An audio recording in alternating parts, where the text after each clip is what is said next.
हैदराबाद में पोलियो का एक नया केस सामने आया है, जिससे मुल्क में मजमूई केसेस की तादाद 27 तक जा पहुंची है।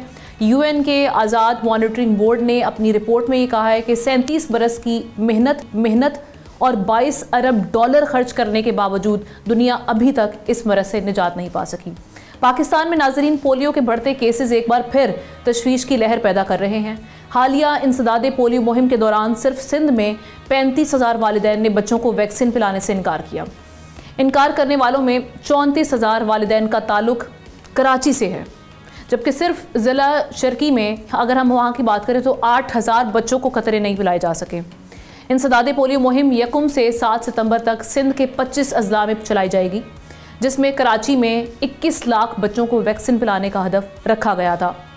इंडिपेंडेंट मॉनिटरिंग बोर्ड ने खबरदार किया है कि पाकिस्तान में बीमारी के खात्मे की कोशिशें नाकाम हो रही हैं। दुनिया पोलियो के खिलाफ जंग जीत चुकी है, जबकि दुनिया में सिर्फ पाकिस्तान और अफगानिस्तान अब भी इस मरज से निजात के लिए कोशा है। लेकिन कि दिहाइयों की मेहनत और अरबों डॉलर के खर्चे के बावजूद ये ख़त्म क्यों नहीं हो रहा, इसके लिए हमें अपने रवैयों पर भी गौर करना होगा।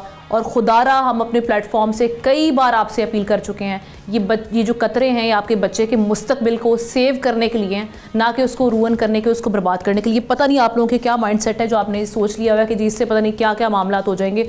इससे कुछ नहीं होगा। आपके बच्चे का जो मुस्तकबिल है वो महफूज रहेगा, वो चल फिर सकेगा और उसकी नस्लें भी आगे परवान चढ़ेंगी। सब्सक्राइब करें और बेल दबाएं ताकि कोई खबर रह न जाए।